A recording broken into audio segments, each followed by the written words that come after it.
Ooh. Ooh. Ooh. Ooh.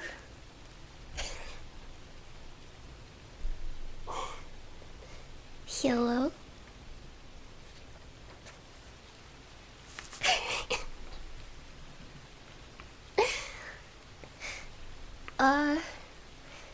I'm using my Blue Yeti mic, which I haven't used for a YouTube stream yet, so let me know if it's too quiet or too loud.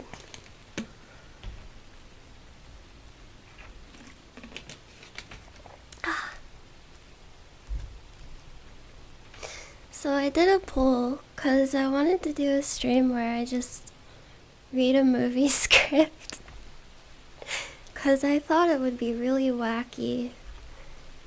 And the choices were The Dark Knight, Napoleon Dynamite, Freddy Got Fingered, and The Dark Knight won. I polled both Twitter and YouTube and I just combined the results. So yeah, and I have the script open on my computer, but for the sake of immersion, I have a piece of paper with me right here. It's blank, but just so it sounds like I'm physically reading a script in my hands, I'm going to wiggle this piece of paper like this. Just like this. Oh, and let me know if the rain sounds are too loud. I can turn them up more if you want more rain. Press 1 if you want louder rain, and press 2 if the rain is perfect the way it is and it's beautiful.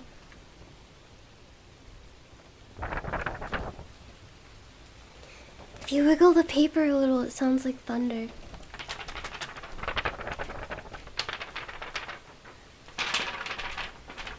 Well, maybe not really.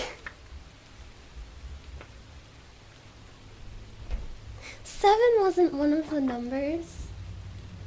I'll turn it up here. Here's a compromise. We'll turn it up just a smidgen. There. I want you to imagine that I'm sitting out in the rain alone, really sad, and reading a movie script by myself for maximum immersion. Also, the paper is getting a little wet from the rain, so it sounds a little moist and soggy.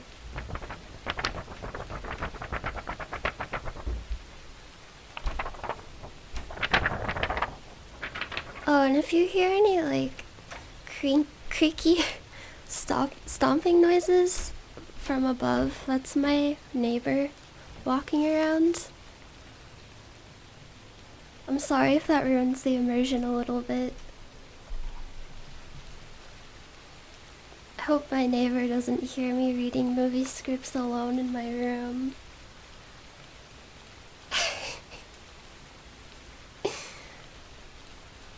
Thank you, Mad Kills. Mad Kills and Mad Skills. Oh, and I noticed I have a lot of Spanish and Portuguese speaking fans. So hola. I don't speak Portuguese or Spanish, but I appreciate you. Thank you, Koji. And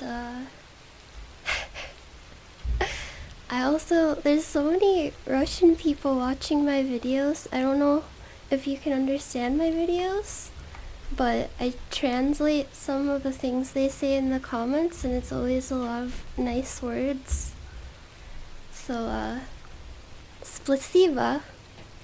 Splasiba. Splasiba.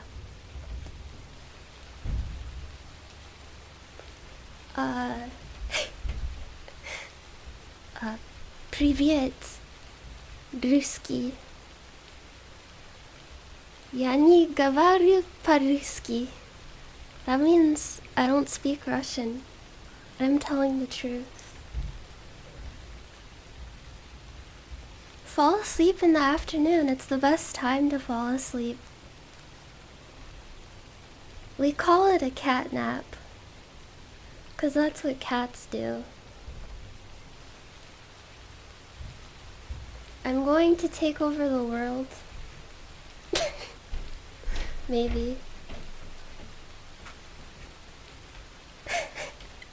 I'm not gonna say the Russian swear word.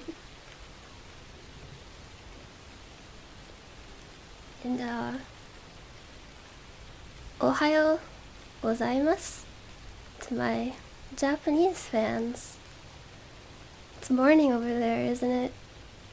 Like, gozen 6 with 37 minutes at the end of that. I'm not good at telling time in any language.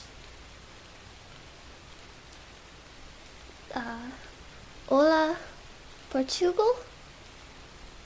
Hola, Portugal.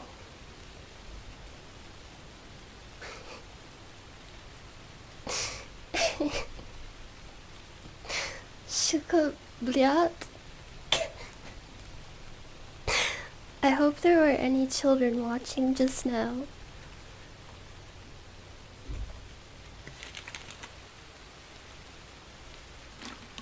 Oh yeah, I'm sorry, but I love water, especially when I'm streaming. I'm gonna be guzzling several bottles of water, so stay tuned for that. I love water. It feels good to ingest. I think everyone should try it.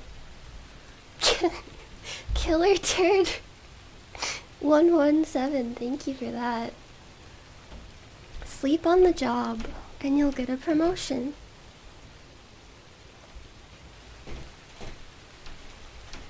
uh, 日本語があんまり上手じゃないですけど、見てくれてありがとうございます。Let's have a good time. のんびりしましょう。Shall we begin? The Dark Knight. Are you ready for Batman? I don't know, should I do like a funny Batman voice or should I just play it straight?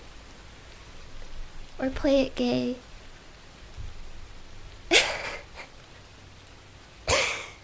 I think it would be really funny that anytime Batman is supposed to be yelling really loud and angrily, I just whisper his lines.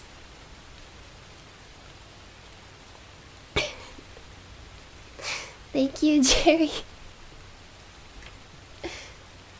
Oh yeah, and I made a bit of a mistake when I put that poll up because I was thinking of The Dark Knight Rises because I personally really wanted to do all the silly Bane lines, especially the plane scene because that one's a really good one. But I just put The Dark Knight, which is the second movie. And I'm assuming most people thought I meant The Dark Knight, so I'm just gonna do The Dark Knight, and maybe at a later date I'll do the funny Bane movie also.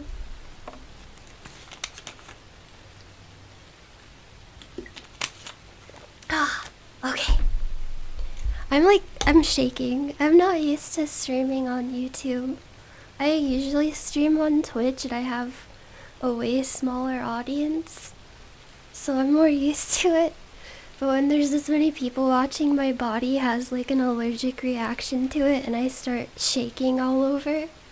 So if I sound like I'm shaking or crying, it's because I am. Okay. Here we go. We're on the first page. Oh, I have to get my piece of paper.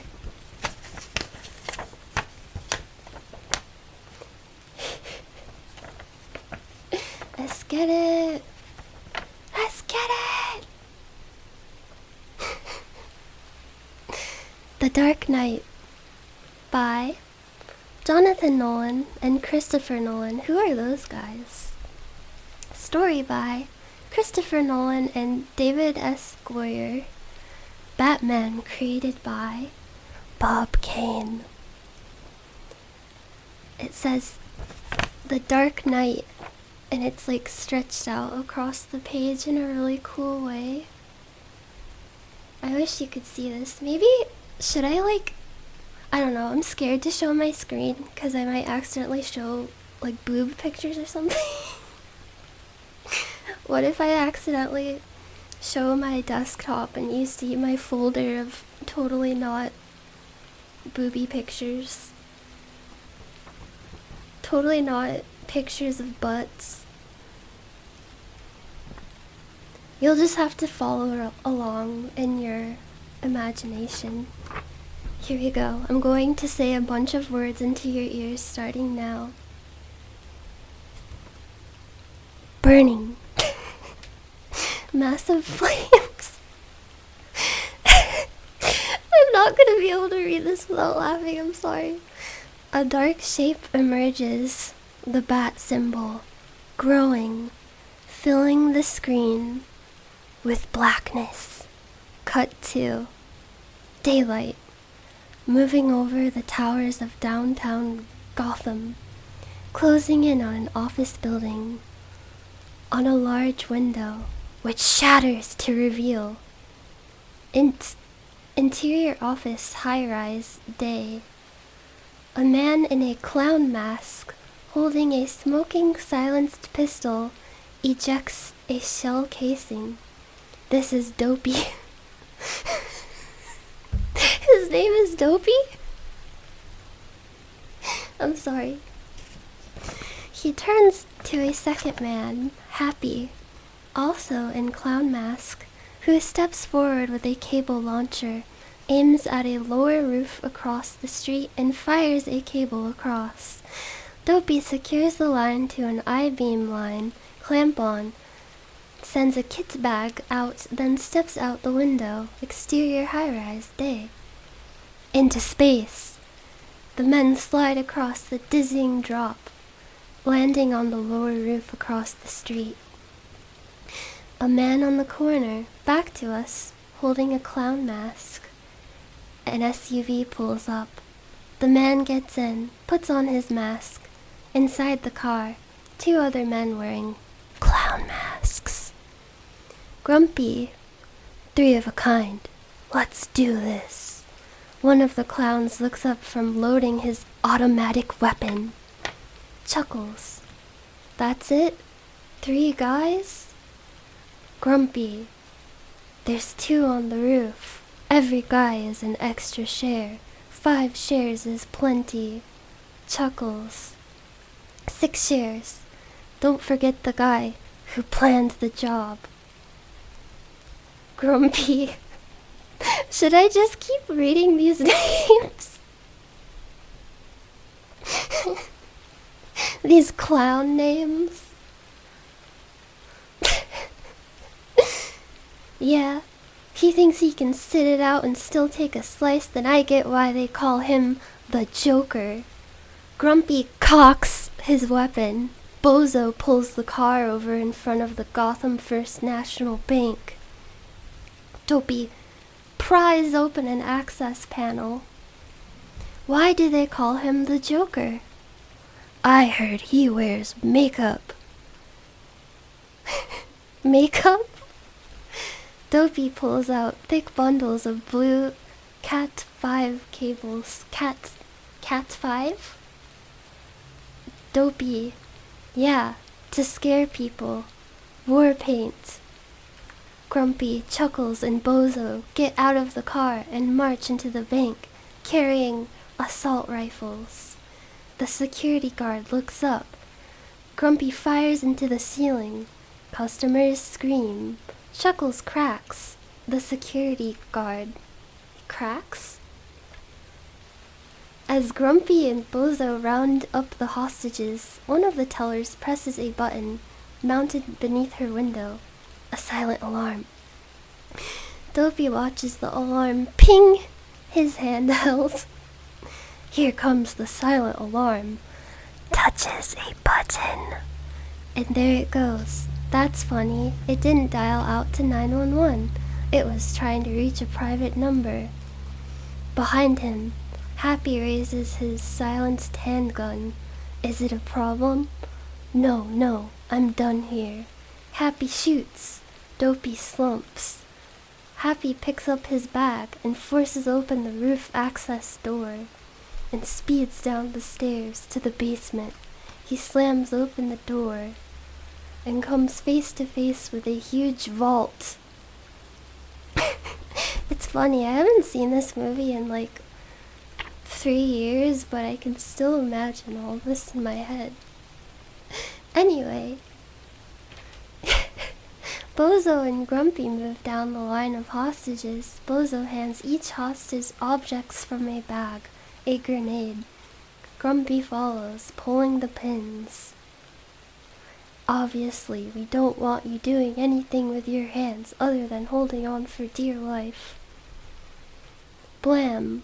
Chuckles is blown off his feet. Grumpy and Bozo dive for cover. The bank manager steps out of his office, shotgun in hand. Hostages scramble, clinging their grenades. Happy clamps a drill to the vault. The bit spins, slides into the metal door. A bolt of electricity rips through the drill, throwing Happy to the floor. Let the bodies hit the floor. Grumpy and Bozo cower as the bank manager fires again. He's got 3 left. Bozo raises 2 fingers. Grumpy squeezes off his shot. Chuckles, no! The bank manager fires again. Grumpy looks at Bozo, who nods. Grumpy jumps up. The bank manager fires. Grumpy... I almost said farts. The bank manager farts. Grumpy grunts as Buckshot clips his shoulder, falls. The bank manager moves in for the kill, fumbling for new shells. Bozo stands, shoots him. Bozo picks up the shotgun. Grumpy checks his wound. It's superficial. He struggles to his feet. Where'd you learn to count? Laugh track. Bozo's mask stares him down. Grumpy heads for the stairs in the back. Bozo starts loading fresh shells into the shotgun. He found them at the beach. You have any idea who you're stealing from? You and your friends are dead meat. I added the dead meat part because I thought it would sound cooler. Bozo looks down at him, says nothing. Happy at the vault door, barefoot. Oh, this is getting sexy. Turning the tumblers with hands stuffed into his sneakers. Grumpy walks in. They wired this thing up with 5,000 volts. What kind of bank does that? A mob bank. Guess the Joker's as crazy as they say. Happy shrugs, grips the wheel bolt and spins it. Where's the alarm guy? Boss told me when the guy was done, I should take him out. 1 less share. Funny. He told me something similar. Happy freezes. The wheel spins to a stop. The vault door clunks open. Happy grabs for his weapon. Spins to see Grumpy shoot. Grumpy steps over Happy into the vault, which is filled with an 8-foot mountain of cash. Grumpy walks into the lobby, straining under several duffels filled with cash. He dumps them like poop. Looks at Bozo.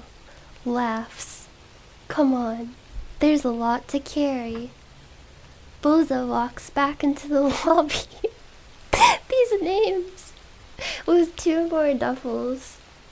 Sets them down on an enormous pile. Grumpy looks at it. If this guy was so smart, he would have had us bring a bigger car. Grumpy jabs his pistol into Bozo's back, takes his weapon.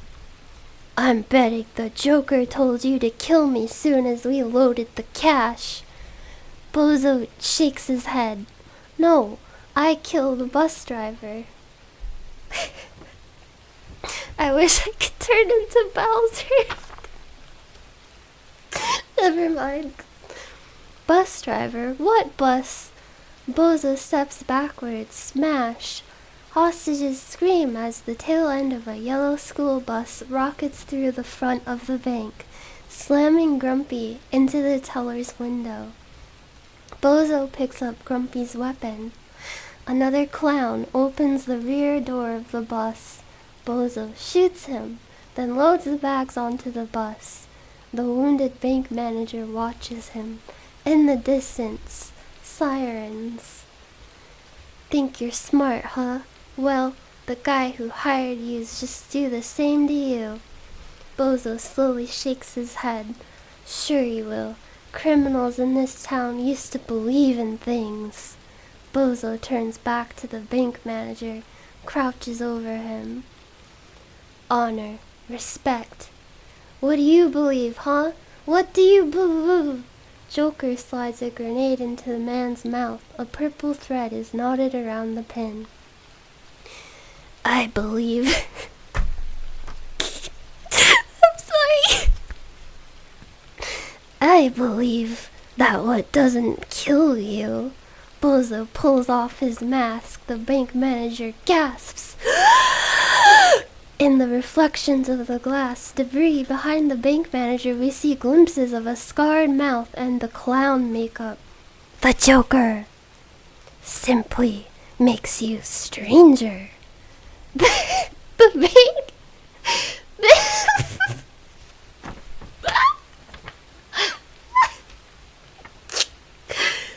The bank manager's eyes go wide.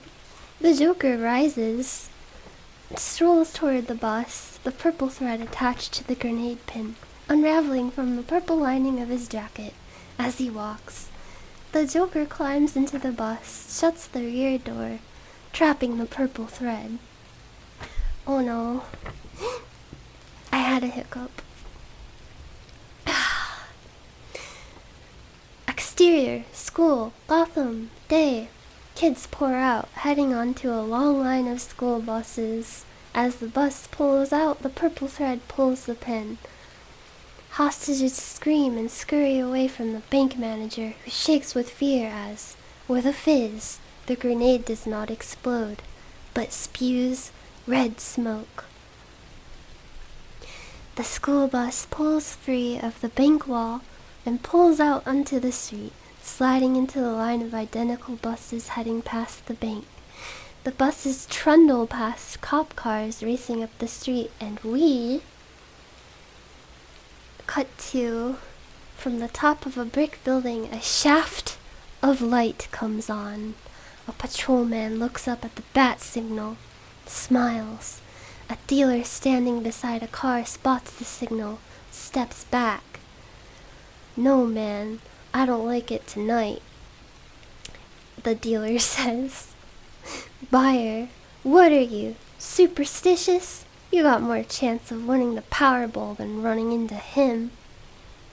Detective Ramirez, female, rookie detective, 30s, makes coffee, watching a news show on the television. On screen, the host, Mike Engel, lays into the mayor. Mr. Mayor, you were elected on a campaign to clean up the city. When are you going to start? Well, Mike, like this so-called Batman, a lot of people say he's doing some good, that criminals are running scared. But I say no! What kind of hero needs to wear a mask? You don't let vigilantes run around breaking the law. Where does it end? Yet, we hear rumors that instead of trying to arrest him, the cops are using him to do their dirty work. I'm told our men in the mayor crimes unit are close to an arrest. That's the mayor. Hey, Wirtz, the mayor says you're closing in on the Batman.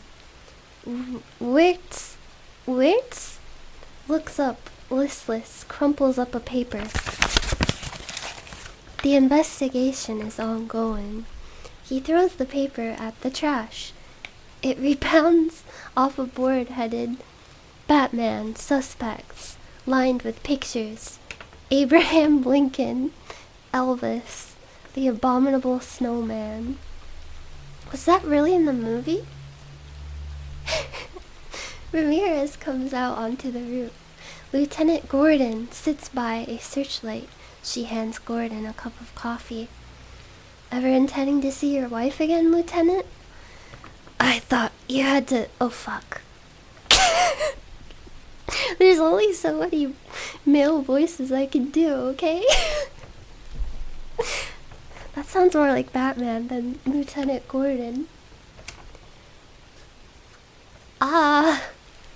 I thought you had to go look after your mother, Detective. They checked her back into the hospital. I'm sorry. At least there she's got someone round the clock, unlike your wife. Your dumb wife.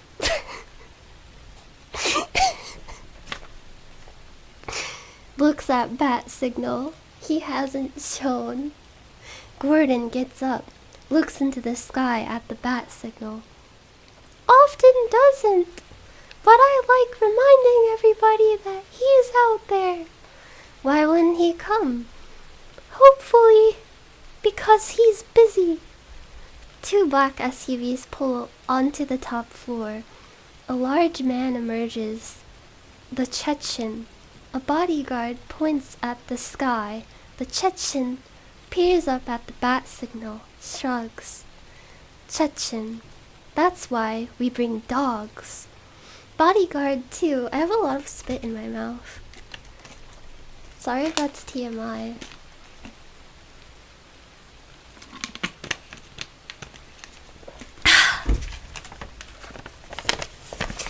Bodyguard 2 opens the back door. 3 enormous Rottweilers emerge, growling.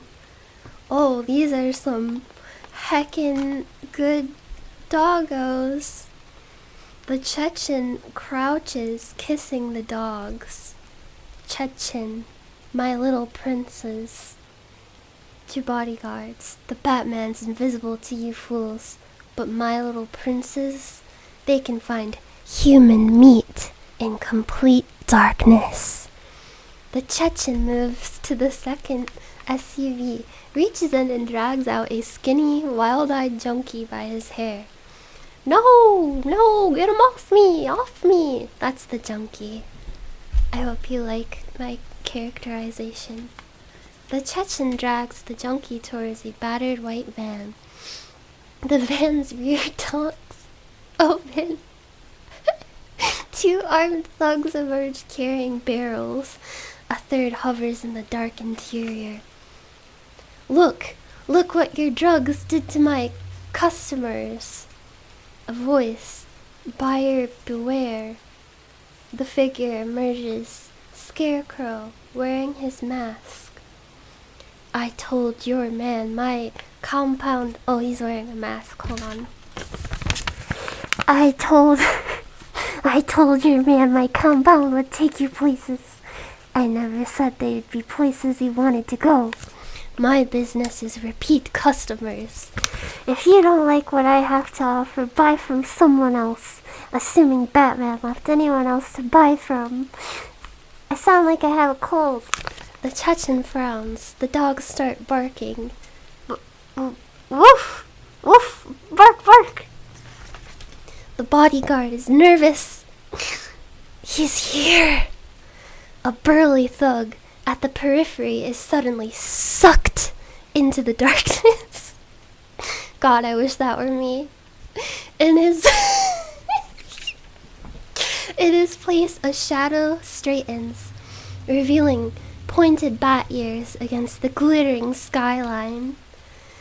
Chechen, come on, son of a bitch. My dogs are hungry.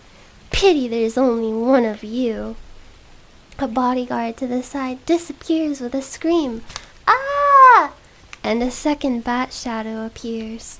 The Chechen looks taken aback. 3 more bat shadows appear. Even the dogs stop growling. Boom! A hole appears in the SUV next to the Chechen. What does Chechen mean? The first bat shadow steps into the light carrying a shotgun. Chaos as men scatter and the rooftop erupts in gunfire. The Chechen turns as he hears one of his men scream, "Ah! Loose the dogs!" A bodyguard releases the puppers. I'm so sorry. They race, salivating, into the darkness. "Release those heckin' doggos!" I want to punch myself in the face. The dogs race towards a bat shadow. The first dog leaps, gets its jaws around the bat shadow's throat. Scarecrow ducks behind the van, holes punched in the side by shotgun blasts right behind him. He starts to climb into the driver's seat. The muzzle of a shotgun is pressed to the back of his head. A bat shadow is behind him. He sprays him with fear toxin. The bat shadow collapses to the ground, screaming, "Ah!" The Chechnyan, cowering from gunfire, looks down at him.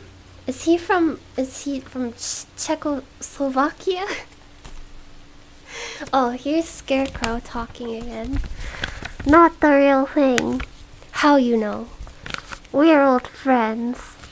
A huge black sheep slams down onto a row of parked cars. The Batmobile. "That's more like it." The Chechnyan's men blast away at the front of the car. The bullets spark off its monstrous surface harmlessly. The cockpit is empty. One of the screens reads, "Loiter." The shooting stops. The screen switches to "Intimidate." The men stare at the Batmobile for a quiet moment. Boom! The Batmobile cannons blast cars all around the men. A bat shadow lines up with his shotgun on a running bodyguard. Clunk! A black gauntlet grasps the barrel and bends it upwards with a howl of tortured steel. The bat shadow looks into the face of the Batman. The real Batman. The bat shadow stumbles backwards in terror, leaving the bent shotgun in Batman's hand. Batman opens his hand, revealing a pneumatic mangle hidden in his palm. Batman bears down on the dogs mauling another bat shadow, draws his grappling gun and shoots his grapple into the fake Batman's leg and rips him from the dogs, one dog hanging on as the Batman pulls the unconscious man away. The Chechnyan runs down the ramp towards the exit. As Batman kicks the dog off, the fake Batman takes a sip of water because he's really, really thirsty right now. The Chechen gets into his SUV. Another dog locks its jogs.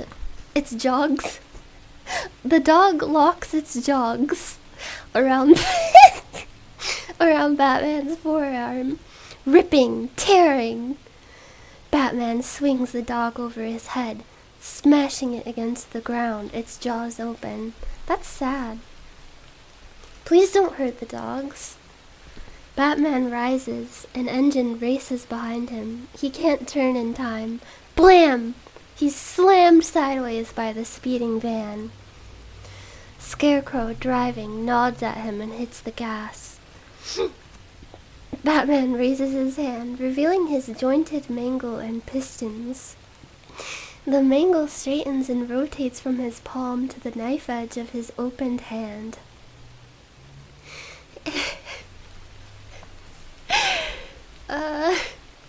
Batman chops straight through the windshield, pulls his hand out, and chops again. The mango gets stuck. Scarecrow steers towards a column. Batman can't free himself. He turns the dial on his forearm piston. Explosive bolts blow, freeing his gauntlet from the mangle. He rolls free of the van as it scrapes the column and barrels down the circular exit ramp. Batman rises. A phony Batman lying on the ground watches as Batman climbs up to the edge. of the 10-story corkscrew ramp and stands there, waiting for something. After a moment, he jumps and then falls. That's a song by Taylor Swift. 10 stories. He's about to hit the exit ramp. The van appears. His cape pops open. He slams into the roof, crushing the cab. The Chechen's men are lined up against the wall, bound with zip ties. So are the fake Batmen. Batman dumps Scarecrow next to the 3 Batmen, rips his mask off. The fake Batman says, "We're trying to help you." Batman says, "I don't need help." Scarecrow says, "Not my diagnosis." Batman silences Scarecrow with his boot. Ooh. Turns to Batman. "Don't let me find you out here again." Batman moves towards the Batmobile. "You need us. There's only one of you. It's war out here." Batman gets into the Batmobile. "What gives you the right? What's the difference between you and me?" As the canopy hisses shut. Oh wait, I read the wrong Batman. I read the wrong. That was the fake Batman. The real Batman says, "I'm not wearing hockey pads." The Batman looks down at his makeshift costume as the Batmobile roars past. Lieutenant Gordon ducks the barrage of shouted questions from press and picks his way into the lobby of the bank. Forensic specialists work the room.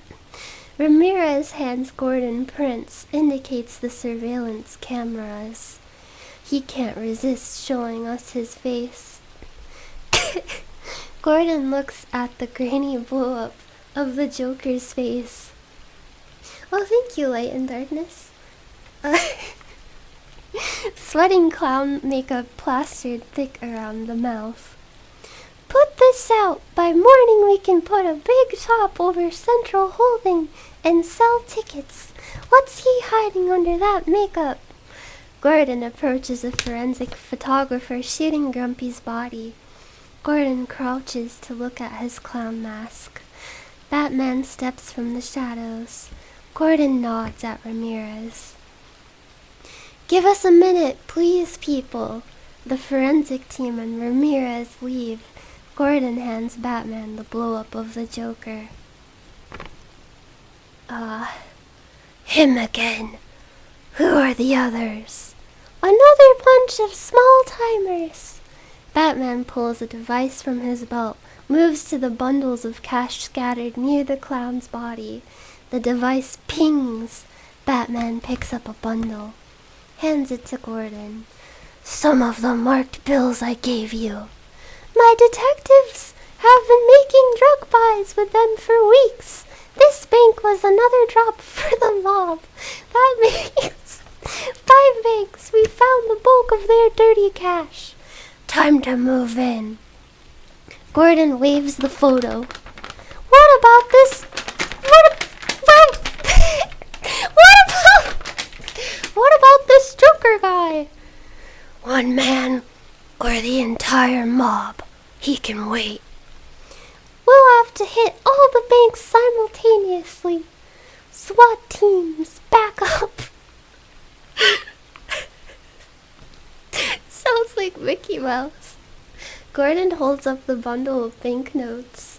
"When the new DA gets wind of this, he'll want in." "Do you trust him?"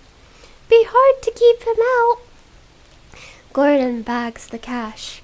"I hear he's as stubborn as you." But Batman is already gone. Alfred walks past, soaring downtown views as he carries a breakfast tray through the vast empty penthouse. He stops, looking at the still-made bed. Alfred sighs, turns. Alfred gets out of the rolls, carrying a thermos. He walks towards a railway bridge, stops at the freight container, sitting lopsided on blocks. Alfred unlocks the rusty padlock and chain. Gah! Steps inside. Alfred fumbles in the dark, bangs his elbow. Ouch! A hiss as the floor lowers. Alfred sinks down into the container floor, lowers on a giant piston. Alfred steps off into the large, low-ceilinged concrete chamber. The Batmobile sits in the middle. Machines, 3D printers, power tools dot the high-tech space. At one end, Wayne sits at a bank of monitors watching CCTV footage of the bank robbery. Oh God. I don't know. Oh, thank you, Luck. Luck and Pluck. Good luck, Chuck. I don't know how to do Alfred's accent. Be nice. Be nice when Wayne Manor's rebuilt and you can swap not sleeping in a penthouse for not sleeping in a mansion. Alfred places a cup of coffee in front of Wayne, who is stitching up a cut on his arm. Alfred continued, takes needle. When you stitch yourself up, you make a bloody mess. That sounded Australian. Shit. Thank you, Lumi. Wayne says, but I learn from my mistakes. I wish I had someone with me who could do a really good Goku voice, like English dub Goku, for Bruce Wayne, because I feel like that would be really fitting. Alfred, you ought to be pretty knowledgeable by now, then. Wayne, my armor. I'm carrying too much weight. I need to be faster. Alfred, I'm sure Mr. Fox can oblige. Looks at wound. Did you get mauled by a tiger? Rawr. A dog. Off look. A big dog. There were more copycats last night, Alfred, with guns. Perhaps you could hire some of them and take weekends off. Pip pip. Tally-ho. This wasn't exactly what I had in mind when I said I wanted to inspire people. I know, but things are improving. Look at the new district attorney. Wayne indicates a monitor, a handsome man in a suit. I am, closely. I need to know if he can be trusted.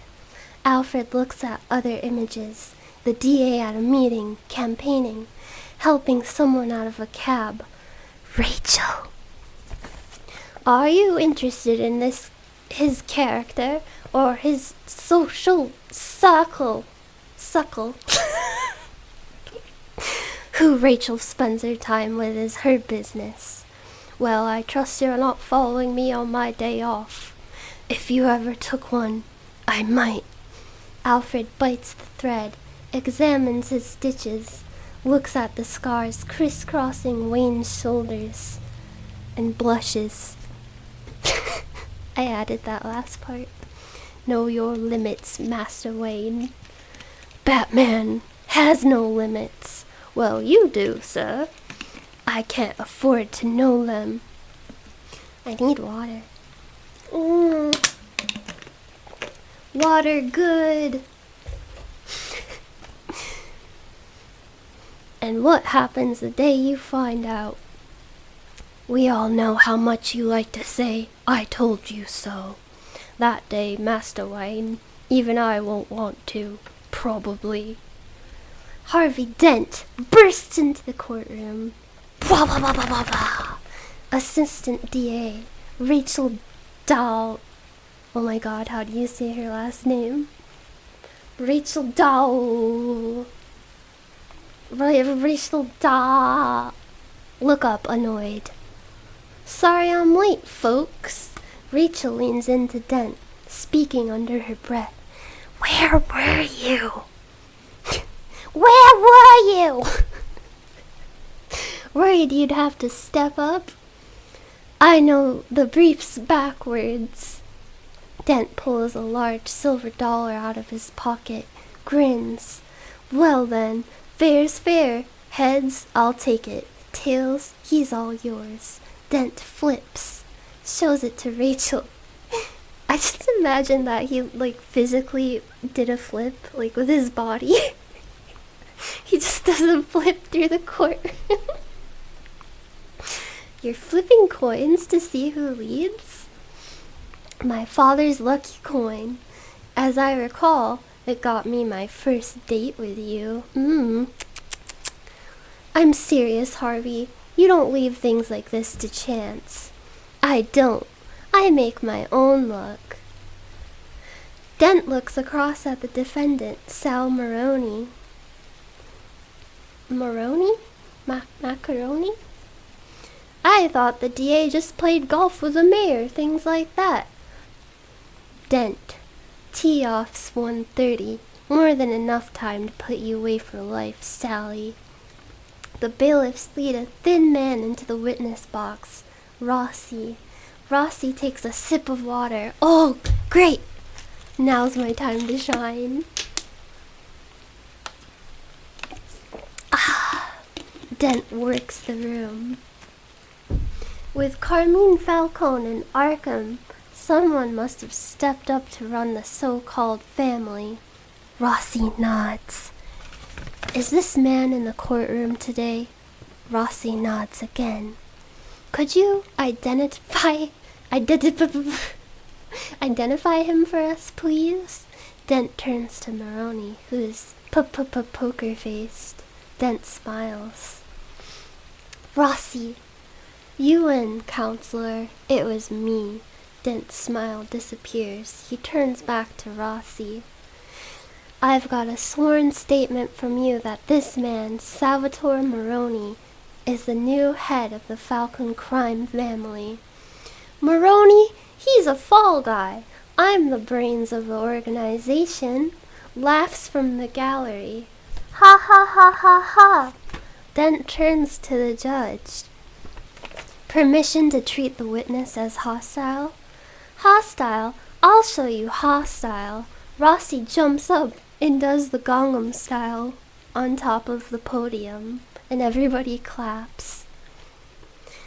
Dent steps forward, grabs the gun, decks Rossi with a right cross, unloads the gun, and sets it down in front of Maroney. Dent, ceramic, 28 caliber, made in China. If you want to kill a public servant, Mr. Maroney, I recommend you buy American. Everyone stares, open-mouthed, as Dent adjusts his tie. The bailiffs are wrestling Rossi from the box. But, Your Honor, I'm not done. Rachel, excited, leads Dent through the lobby. Thank you, Memorial Squad. Drink water every time I drink, and then you'll surely be maximum hydration.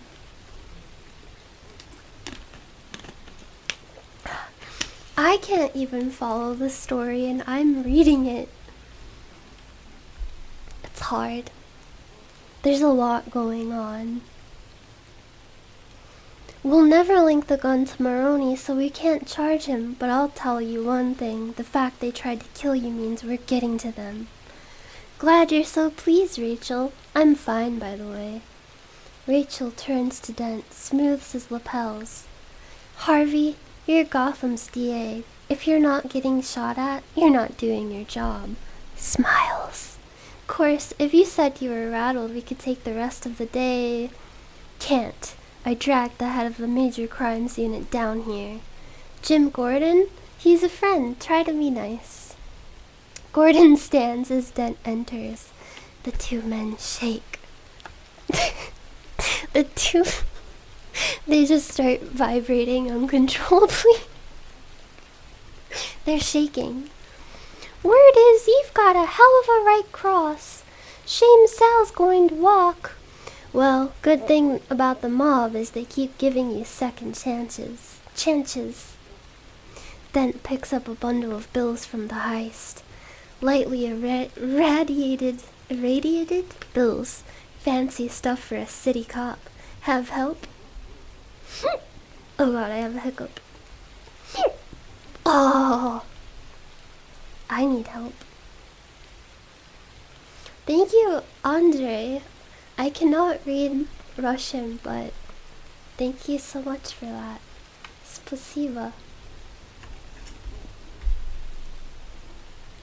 Spasiba. we, oh god, I forgot what Gordon sounds like. We liaise with various agencies. Save it, Gordon. I want to meet him. Official policy is to arrest the vigilante known as Batman on sight. And that floodlight on top of MCU. If you have any concerns about malfunctioning equipment, take them up with maintenance counselor. Dent tosses the bills back onto his desk, annoyed. I've put every known money launderer in Gotham behind bars, but the mob is still getting its money out. I think you and your friend have found the last game in town, and you're trying to hit 'em where it hurts, their wallets. Bold. You gonna count me in? In this town, the fewer people know something, the safer the operation. Gordon, I don't like that you've got a Mickey Mouse voice. And I don't like that it's full of cops. I investigated at Internal Affairs. If I didn't work with cops, you'd investigated while you were making your name at IA. I'd be working alone. I don't get political points for being an idealist. I have to do the best I can with what I have. Dent looks at Gordon, considering how to proceed. You want me to back warrants for search and seizure on 5 banks without telling me who we're after? I can give you the names of the banks. Well, that's a start. I'll get you your warrants, but I want your trust. Gordon rises. You don't have to sell me, Dent. We all know you're Gotham's White Knight.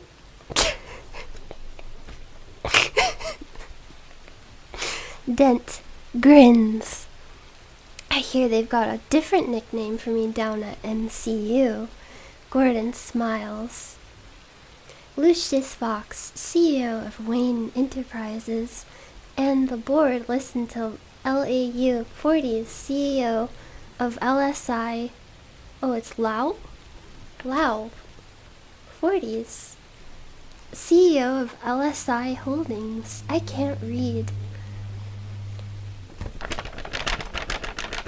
And it's really hot in here. Lao. In China, LSI Holdings stands for Dynamic New Growth. A joint Chinese venture with Wayne Enterprises will be a powerhouse. Fox. Well, Mr. Lau, I speak for the rest of the board and Mr. Wayne in expressing our own excitement. The Chinese look to the head of the table. Wayne, asleep. Aw, he's a sleepy little baby boy. Thank you, Freeze. Nya.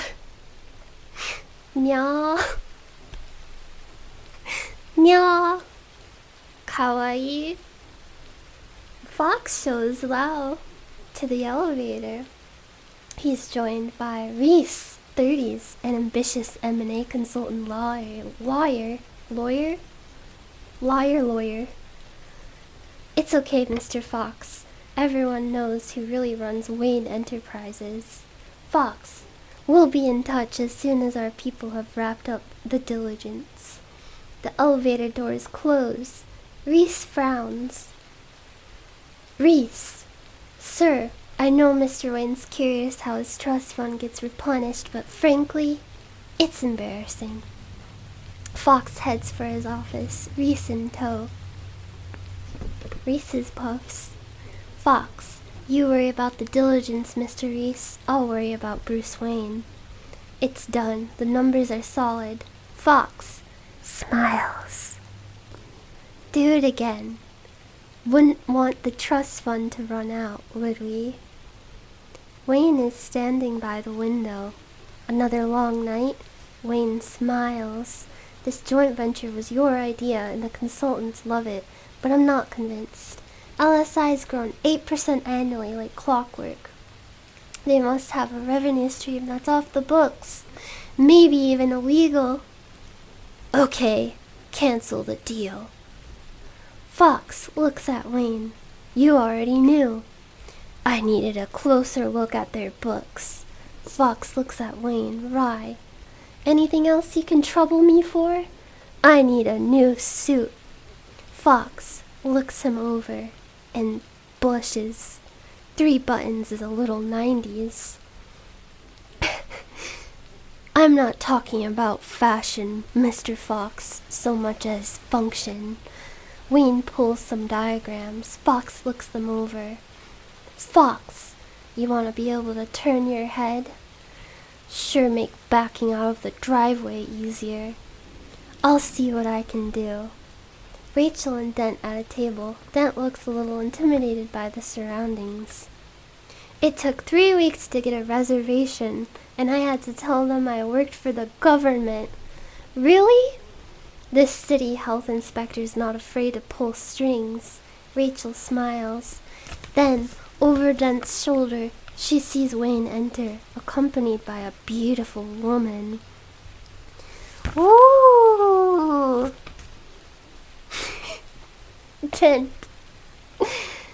What? Rachel, fancy that. Yes, Bruce, fancy that. Rachel, Natasha. Natasha, Rachel, Natasha. Natasha. Hello. Dent, the famous Bruce Wayne. Rachel's told me everything about you.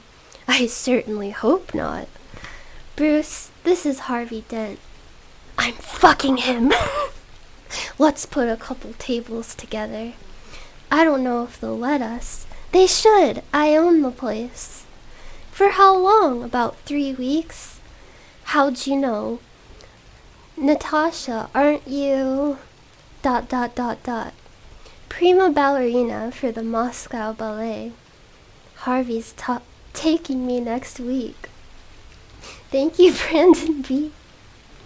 Nya. You're into ballet, Harvey? No, he knows I am. An extra table arrives. They finish up dinner. No, come on. How could you want to raise children in a city like this? I was raised here. I turned out okay. Is Mayor Manor in the city limits? Rachel gives Dent a withering look. The Palisades? Sure. You know, as our new DA, you might want to figure out where your jurisdiction ends. I'm talking about the kind of city that idolizes a masked vigilante. Dent, Gotham's proud of an ordinary man standing up for what's right. Gotham needs heroes like you, elected officials, not a man who thinks he's above the law. Exactly. Who appointed the Batman? We did, all of us who stood by and let scum take control of our city. Wayne watches Dent, sees his passion. But this is a democracy, Harvey. Dent, when their enemies were at the gate, the Romans would suspend democracy and appoint one man to protect the city. It wasn't considered an honor.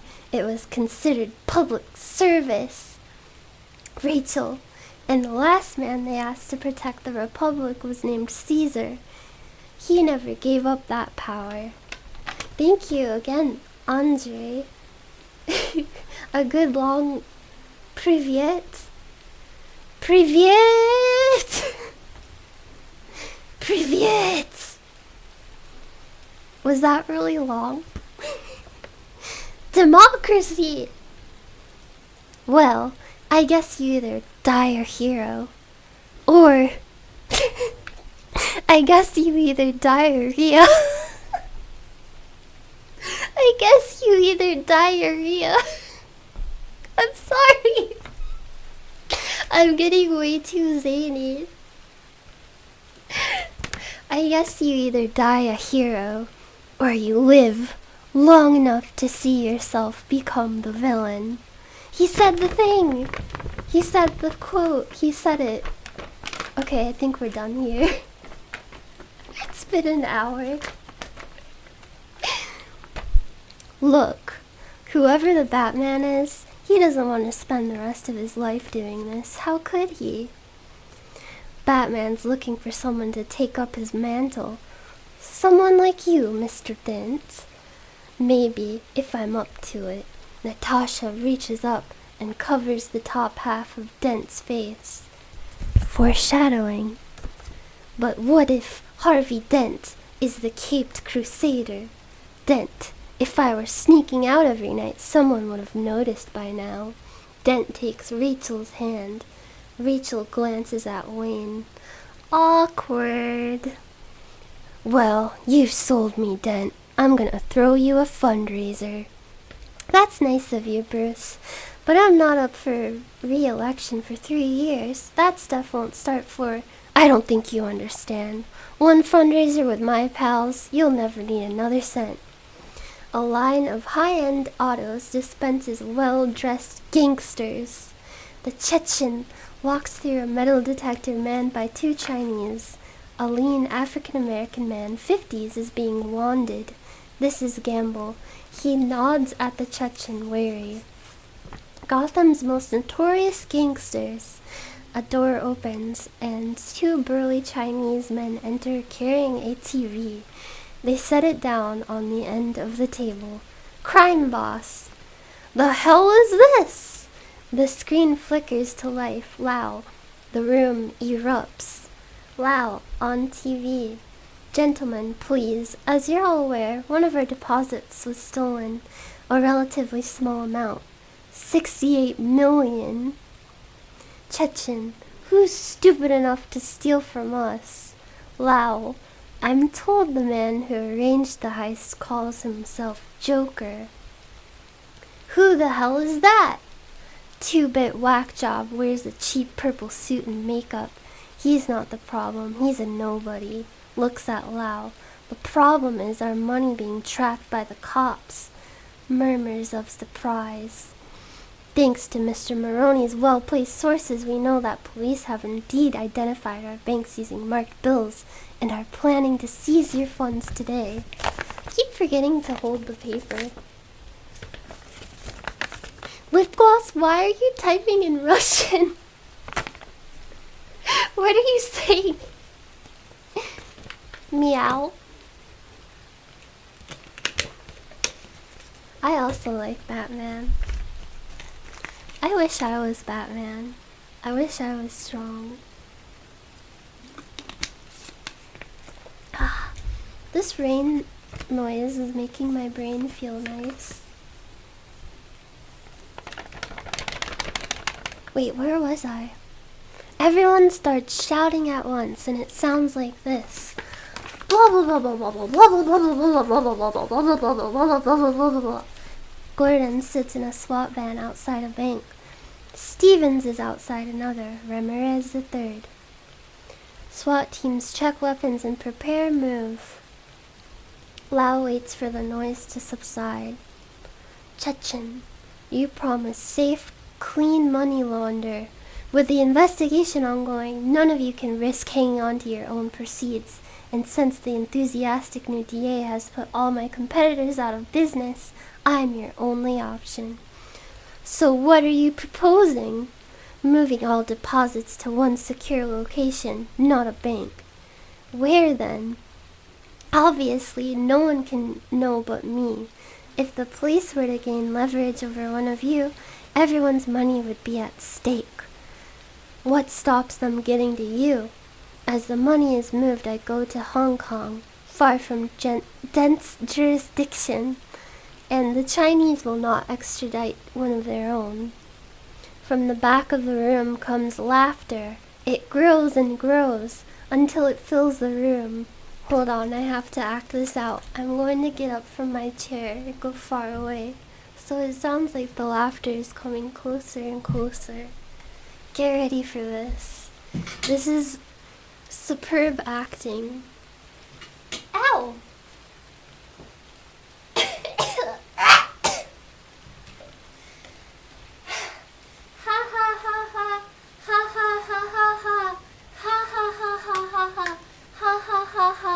Ha ha ha ha ha. Ha ha ha ha ha. It's me, the Joker. I'm here now, in the room, and I'm laughing at all of you. All eyes turn. Sweaty clown makeup obscuring the awful scars. Hey, that's not nice. Which widen his mouth into a permanent, ghoulish smile. I thought I told bad jokes. Give me one reason I shouldn't have my boy here pull your head off. I'm gonna rip your head off, you big meanie. The Joker pulls out a freshly sharpened pencil. Oh no, it's this scene. I hate this, I hate this, I hate this. How about a magic trick? The Joker slams the pencil into the table, leaving it upright. I'll make this pencil disappear. Gamble nods. His bodyguard moves at the Joker, who sidesteps, grips his head, slams it face down onto the table. The bodyguard goes limp and slides off the table. The pencil is gone. Magic. The Joker bows, grins at Gamble. And, by the way, the suit wasn't cheap. You should know. You bought it. Ah! Gamble stands, furious. The Chechen stops him. Sit. I want to hear proposition. The Joker nods his thanks, rises. A year ago, these cops and lawyers wouldn't dare cross any of you. What happened? Did your balls drop off? See, a guy like me, a freak. I hate it when I get a hiccup mid-sentence. It makes it sound like I'm dying. Oh, thank you. Calm soul. I hope your soul is calm. Thank you, Mad Kills, again. Thank you so much. I don't know, maybe the Joker really is a magician. He just actually made the pencil disappear, and nothing bad actually happened. Definitely didn't put a pencil into someone's eye. The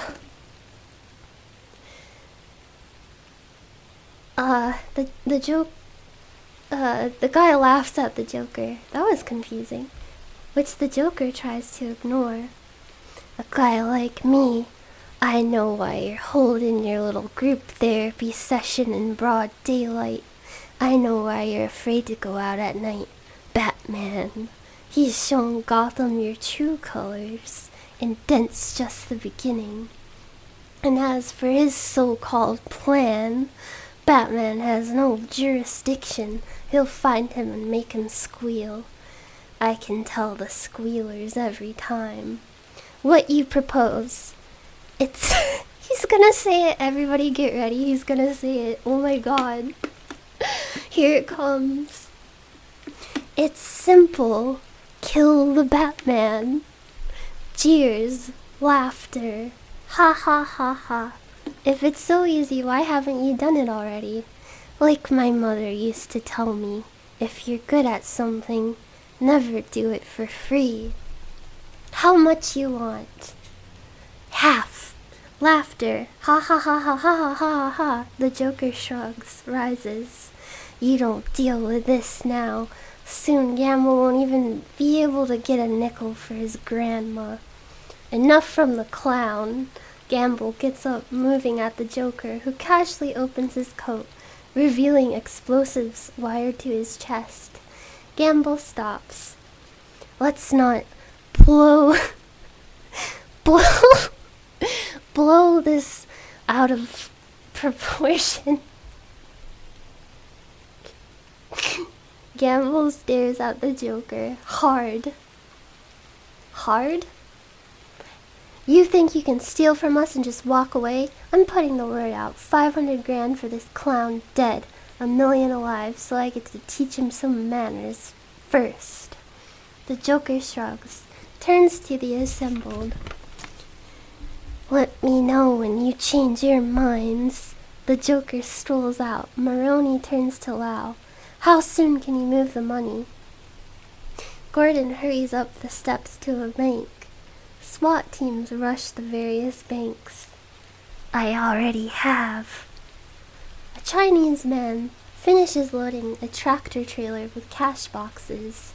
The truck pulls out into a convoy. Gordon stands in an almost empty bank vault, furious. For obvious reasons, I couldn't wait for your permission. The shot of Lau on the TV widens. Rest assured, your money is safe. He is already on his private jet. Batman emerges from the shadows. The man next to the glowing spotlight turns. Dent. You're a hard man to reach. Gordon bursts onto the rooftop, weapon drawn. Sees Dent. Lau's halfway to Hong Kong. If you'd asked, I could have taken his passport. I told you to keep me in the loop. Yeah? Yeah! All that was left in the vaults were the marked bills. They knew we were coming. As soon as your office got involved, there's a leak. My office? You're sitting down here with scum like Wirtz and Ramirez. Oh yeah, Gordon, I almost had your rookie cold on a racketeering beef. Beef. Don't try to cloud the fact that clearly Maroney's got people in your office, Dent. Dent turns to Batman. We need Lau back, but the Chinese won't extradite a national under any circumstances. If I get him to you, can you get him to talk? I'll get him to sing. We're going after the mob's life savings. Things will get ugly. I'm dying. I knew the risks when I took this job, Lieutenant, same as you. Turns to Batman. How will you get him back anyway? Batman is gone. Dent looks around, startled. Gordon smirks. He does that.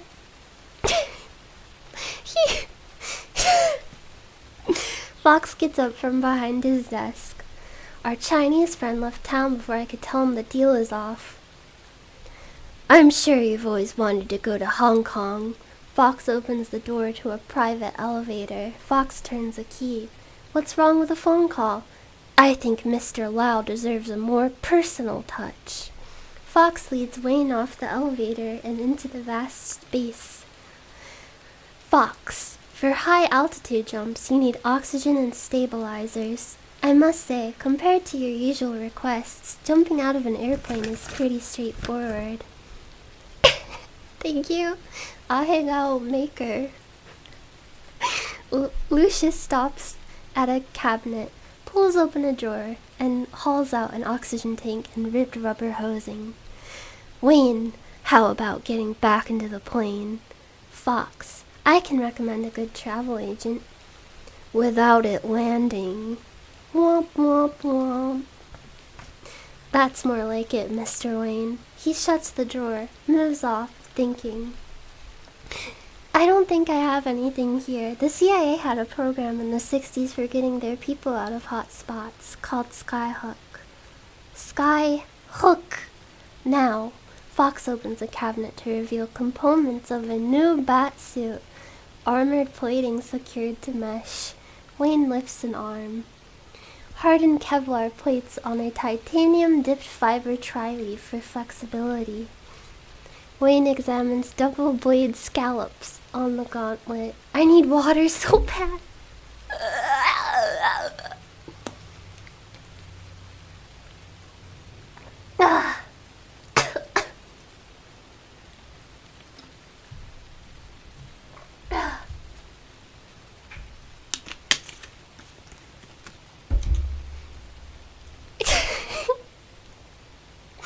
keep missing where I left off. Oh yeah, the scallops. Scallops. Like the fish food. Seafood. I'm on a seafood diet. I see food and I eat it. You'll be lighter, faster, more agile. Wayne flinches as the blades fire, spinning like throwing stars, narrowly missing his ear, embedding themselves in a filing cabinet. Fox looks at him. Perhaps you should read the instructions first. Sorry. Fox picks up the chest, demonstrating its flexibility. Now, there's a trade-off. The spread of the plates gives you weak spots. You'll be more vulnerable to gunfire and knives. We wouldn't want things getting too easy, would we? Picks up suit. How will it hold up against dogs? Fox looks at him quizzically. You talking chihuahuas or Rottweilers? Wayne smiles. It should do fine against cats. Wayne examines a parachute harness. Alfred unfolds a diagram of a Navy cargo plane with a giant V mounted on the front. Oh no, it's Alfred again. Why is it so hot in here? No, you didn't miss the why so serious part. I don't think that comes until like 20 more pages of this, and I don't know if I can survive. It's killing me.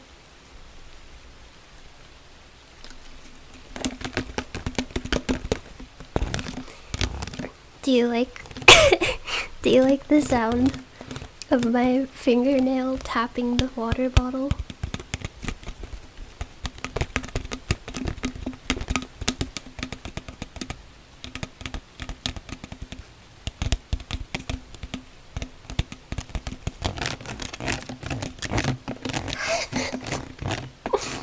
I kind of like it. Oh, thank you, Andre. I don't know what that means. It doesn't mean anything, like, mean, does it? What does it mean? I'm gonna look this up so I don't accidentally insult people.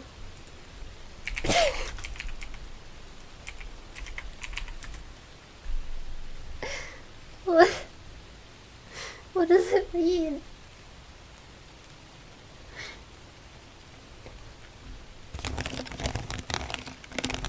A wizard voice? What does a wizard voice sound like? Hi, I'm a wizard. I'm gonna cast a spell on you. I have a big white beard and I have a really big pointy hat covered in stars.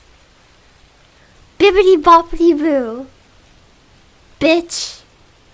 Do you want me to rub against the paper?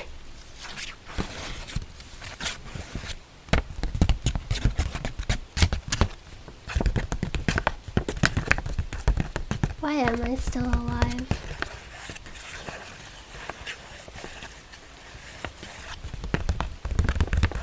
Tippity tappity.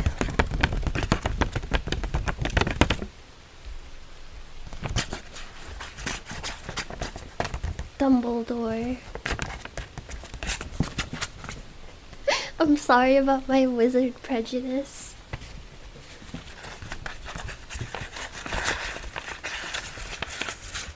I can't play a game on YouTube, or Twitch will be mad at me, because I'm partnered with Twitch, and in the contract it says that you're not supposed to stream video games on any other site.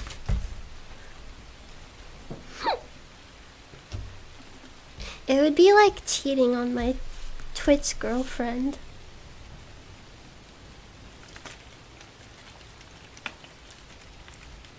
Orda? Orsat?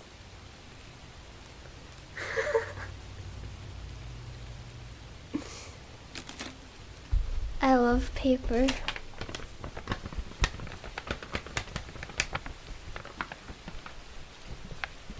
Alright, I think I'm ready to start reading again. God, I'm so bad at doing any accent.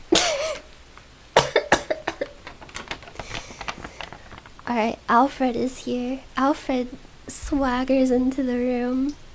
Did you know Michael Caine played Austin Powers' dad in the third Austin Powers movie? I thought that was really fitting. I wish Michael Caine was my dad. I mean, not in a bad way. I mean, I love my dad, but Michael Caine is also a very, dadly figure.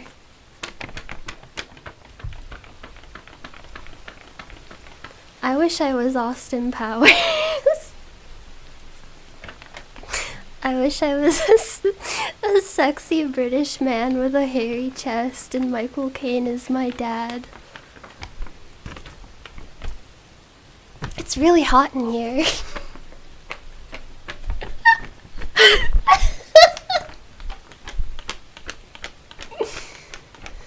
I got that Alfred swag.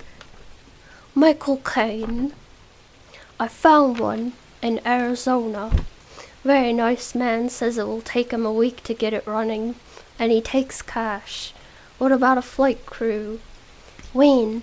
South Korean smugglers. They run flights into Pyongyang, below radar the whole way. Did you think of an alibi? Alfred looks quite pleased with himself. Oh, yes. Rachel and Dent arrive to find the box office shuttered.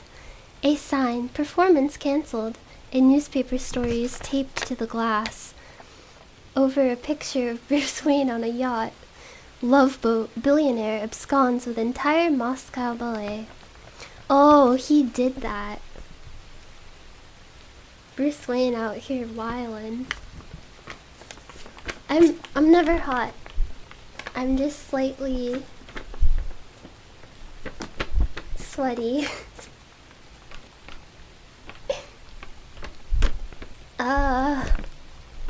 Alfred picks his way over 12 sunbathing ballerinas. Wayne looks up from a newspaper. Alfred points to a seaplane gently touching down across the bay. I believe your plane is here. You look tired, Alfred. Will you be all right without me? A ballerina rolls over, waves the suntan lotion at Alfred. Is she hot, though? If you can tell me the Russian for apply your own bloody suntan lotion. Wayne tosses a large waterproof kit bag into the water and jumps in after it, begins swimming over to the seaplane. Gamble racks up. A bodyguard steps into the room. Somebody here for you. Gamble looks to the back. 3 rough customers are waiting. They say they've killed the Joker. They've come for the reward. They bring proof. They say they've brought the body. The bodyguards flop a body wrapped in garbage bags onto the table. The booty hunters wait in the corner. Gamble pulls back one of the garbage bags, revealing the Joker's bloodied face. Gamble spits, turns to face the bounty hunters. So, dead you get 500. Behind Gamble, the Joker sits up, thrusts knives into the bodyguards' chests. Gamble spins to see a crazy grin on the Joker's spit-dribbled face. How about alive? Woo! Whoa ho ho ho! The Joker gets a switchblade,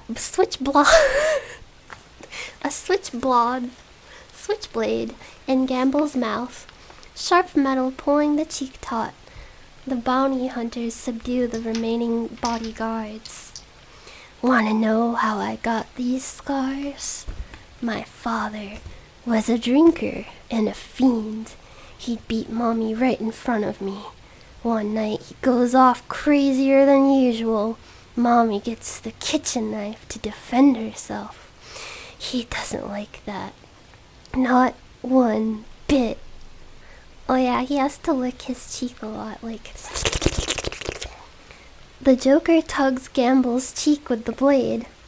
So me, watching, he He takes the knife to her, laughing while he does it.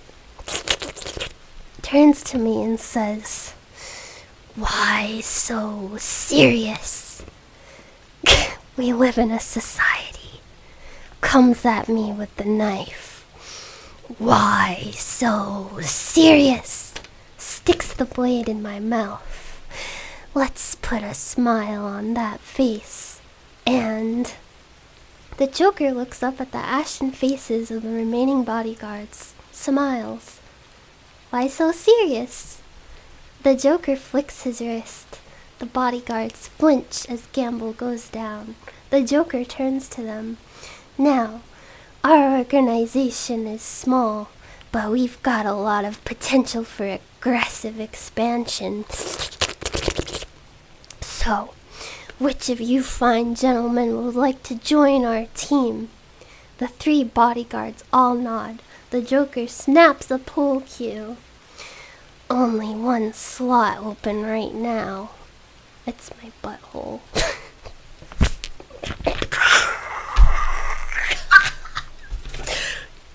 I almost inhaled my own hair. I don't know how that happens. Maybe I'm too dumb to live. But I literally almost choked myself on my own hair. I have to put this up in a ponytail.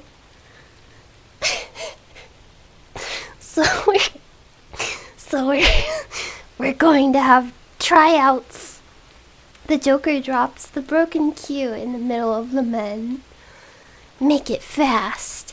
The men stare at each other, then at the jagged pool cue. Now we're in Peninsula Hotel, Hong Kong, during the day. A helicopter touches down on one of the hotel's twin helipads. 2 LSI VPs approach, heads ducked. Fox gets out. They shake hands, shouting over the engine. "Welcome to Hong Kong, Mr. Fox. Mr. Lau regrets he is unable to meet you in person, but with his current legal difficulties, I understand." He's very understanding. "I'm afraid for security reasons I have to ask for your mobile phone." "Aw, but how am I gonna play Fortnite?" Womp womp womp. Lucius hands his phone to a security guard who puts the phone in a box underneath his station. Fox and Lau eat lunch in a dining room overlooking the city. Aw, it's like a cute little date. Why is it so hot? The weather said it was only like 70 degrees today. Yeah, it's just a recording. I recorded this last night and I'm just playing it back to trick all of you.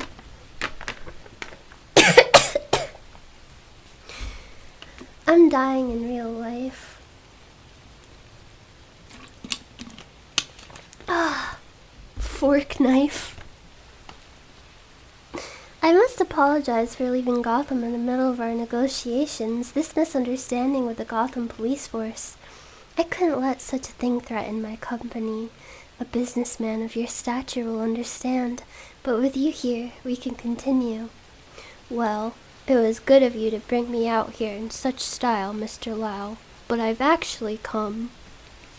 A cell phone rings. Fox pulls out a second identical phone. Fox presses the off switch and places the phone by his plate. We do not allow cell phones in. Sorry, forgot I had it. So, I've come to explain why we're going to have to put our deal on hold. Lau stares at Fox, clearly furious. Fox smiles. We can't afford to be seen to do business with, well, whatever it is you're accused of being. A businessman of your stature will understand. Lau gets up, silent. Fox retrieves his phone, stands. Lau, cold.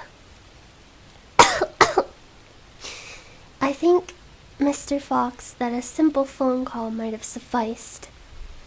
Well, I do love Chinese food. I love Chinese food. That is true. And Mr. Wayne didn't want you to think we'd be deliberately wasting your time. Just accidentally wasting it. Ha ha ha ha, that's very good. Accidentally. Very good. I'll be sure and tell Mr. Wayne that he was wrong about you not having a sense of humor. We're in the lobby of LSI Holdings during the day. Lucius walks back through security, nods at the VP, who bows, offering Lucius his cell phone. Lucius shakes his head, holds up the identical phone. The VP smiles, nods, puts the phone back into the tray with several others. Aw, thank you, Andre. Yeah, yeah, yeah, you, yeah, you was? I'm so bad at Russian. Anyway, I'm sweating like a fat little hog. Sexy little piggy. Paper fan ASMR. Oh yeah! I actually have a literal hand fan hanging up on my wall. I got it from an anime convention, and it has Mookie from K-On! On it. 'Cause she's my favorite K-On! Character. Oh, that feels good. Do you hear the air noises? Air ASMR. What does that sound like?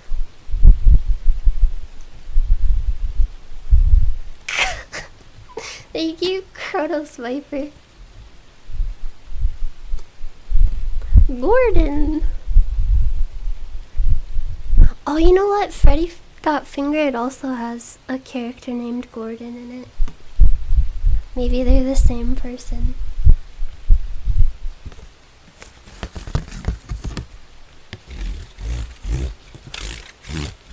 Smoothie from K-On! That sounds like a fart.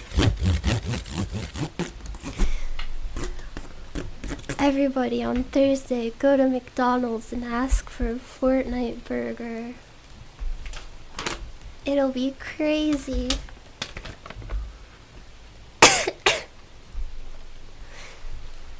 There's a better view from the peak tram.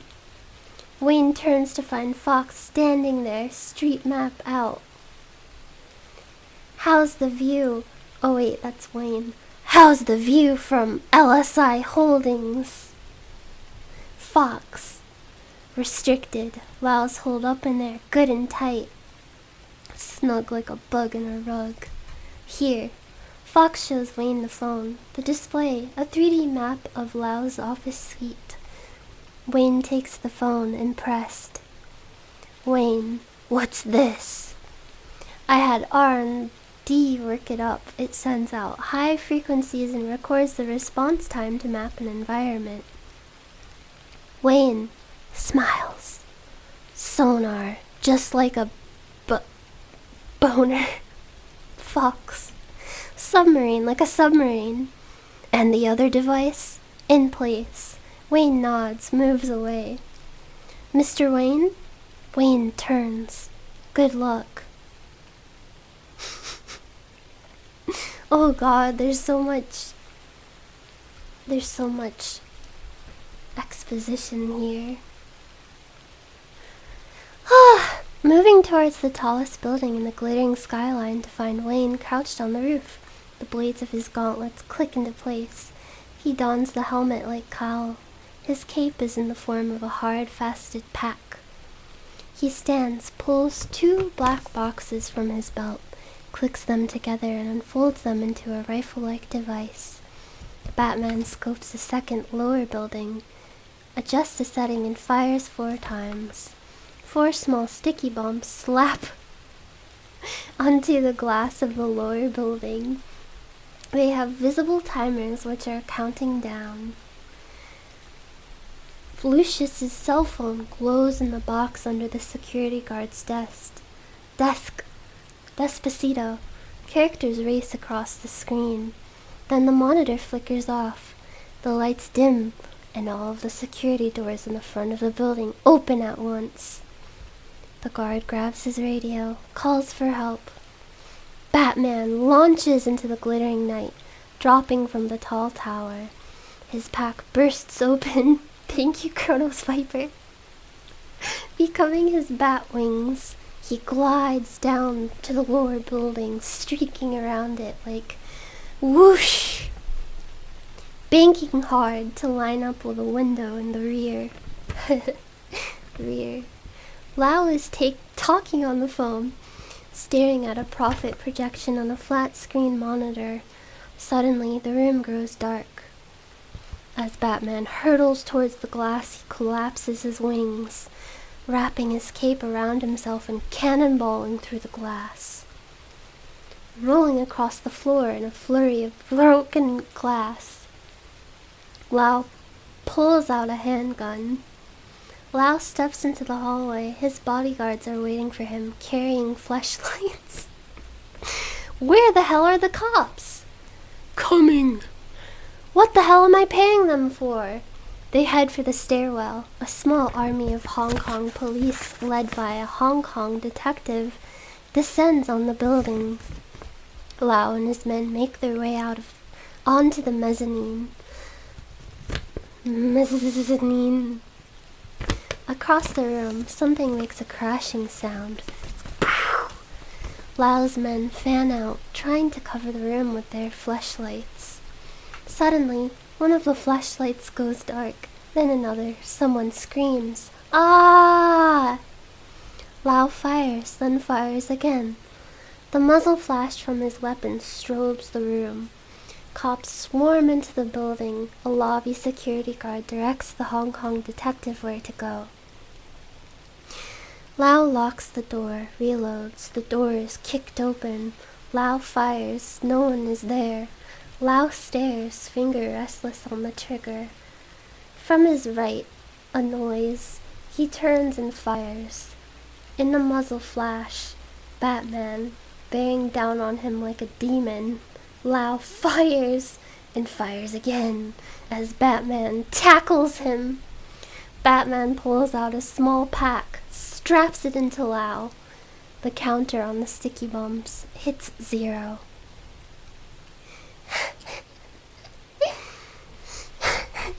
The Hong Kong detective and the cops burst into the room. The wall and ceiling behind Batman and Lau explodes, revealing the dawn sky above Hong Kong. Detective looks around as he hears a low rumble. It's my stomach. I am very hungry right now. Batman jerks the ripcord on Lau's pack. Cops cower as a weather balloon explodes out of the pack, unreeling high-test nylon. The cops cock their weapons. Lau looks up, bemused. The weather balloon is 200 feet up, swaying gently. The rumble builds. Suddenly, a massive C-130 roars over. The large V on the front of the plane snags the line. Lau and Batman are yanked through the hole in the ceiling. Lau screams as he and Batman soar up into the dawn sky.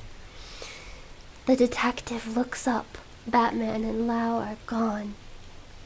Gordon is looking through case files. Ramirez walks in. You're gonna want to see this. Gordon follows Ramirez through a crowd of excited cops. On the ground, trussed like a chicken, Lau. A sign taped to his chest. Please deliver to Lieutenant Gordon. Lau sits next to his sleazy lawyer, Evans. Rachel walks in. Give us the money and we'll deal.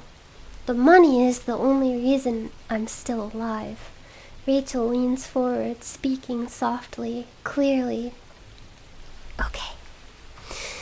You mean when they hear that you've helped us, they're going to kill you?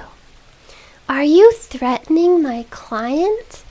No, I'm just assuming your client immense cooperation with this investigation, as will everyone. Moves to the door. Enjoy your stay in my county, Mr. Lau. County? Isn't that supposed to be country? Lau, wait. Rachel stops. I won't give you the money, but I'll give you my clients, all of them. You were a glorified accountant. What you could have on all of them that we could charge. I'm good with calculation. I handled all their investments, one big pot. Dent hits a buzzer, turns to Gordon. I've got it, Rico. If their money was pooled, we can charge all of them as one criminal conspiracy. Charge them with what?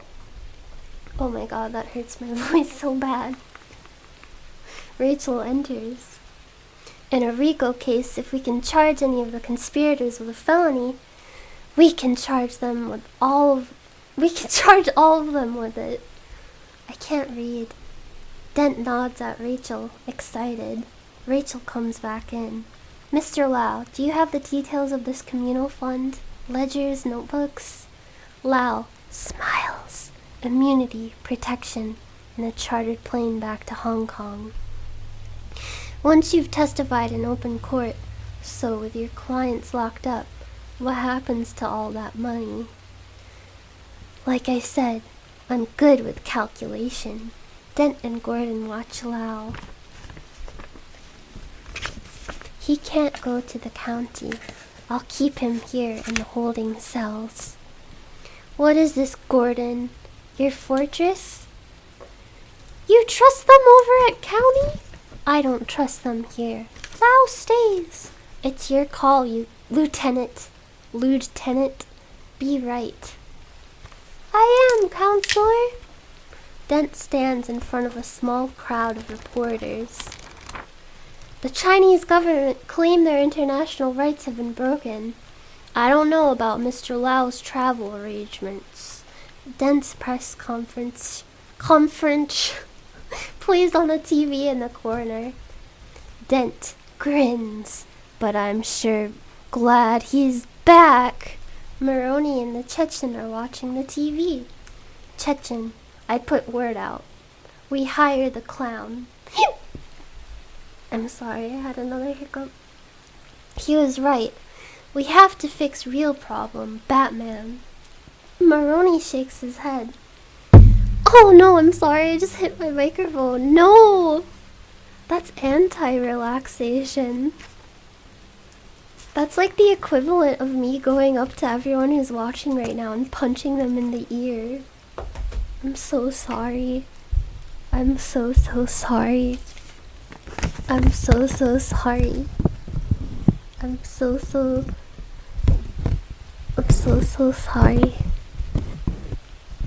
So sorry. So sorry. Here's the paper. Thank you, Andre. I'll try really hard not to butcher this. Guyatska.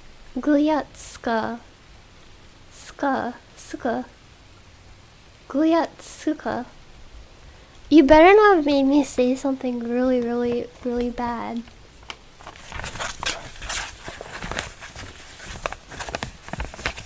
I'm sorry I ruined your immersion.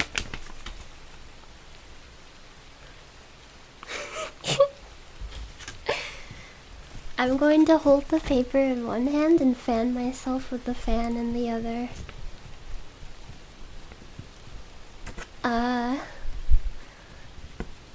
Gordon, our boy looks good on the tube. You sure you want to embarrass me in front of my friends, Lieutenant? Don't worry, they're coming too. Gordon points out the window to a prison bus. Prison buses in every neighborhood. Cops load them with criminals. Stevens puts crime boss in a prison bus. Judge Cirillo reads the list of charges. 849 counts racketeering, 246 counts fraud, 87 counts conspiracy murder.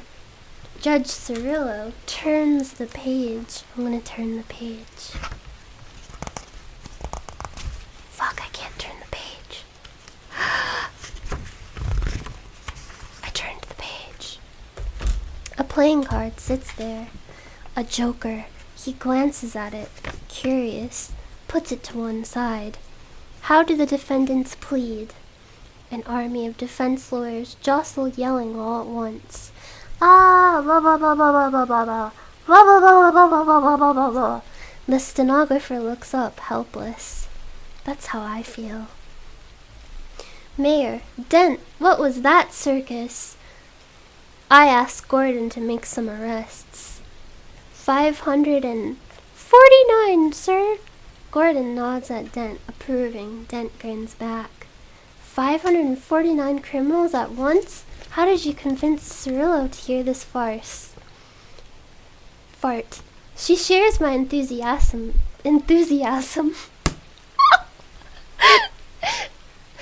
Oh my god, I need to go to jail for not being able to read. She shares my enthusiasm for justice. After all, she is a judge. Even if you blow enough smoke to get convictions out of Cirillo, you'll set a new record at appeals for quickest kick in the ass. It won't matter. The head guys make bail, sure, but the mid-level guys, they can't, and they can't afford to be off the streets long enough for trial and appeal. They'll cut deals that include some jail time. Think of all you could do with the 18 months of clean streets. The public likes you, Dent. That's the only reason this might fly. But that means it's on you. They're all coming after you now, not just the mobs. Politicians, journalists, cops, anyone whose wallet's about to get lighter. Are you up to it? Dent smiles. You better be. They get anything on you, those criminals will be back out on the streets. The mayor turns to look out the window. Quiet. Rebel, rebel, rebel, rebel. Followed swiftly by you and me. Bang! A dark shape cracks the glass in front of the mayor's nose. Glass cracking ASMR. Dent rushes to the window, looks out. Pedestrians look up. Someone screams, someone points. 5 stories up. Swinging from a flagpole. Batman, hanging by his neck. Dead. Oh no. His mouth roughly painted in a demonic clown smile. Batman, with quotes around it. I need water. Ah! Ah, Mamma Mia. That's a spicy water meatball.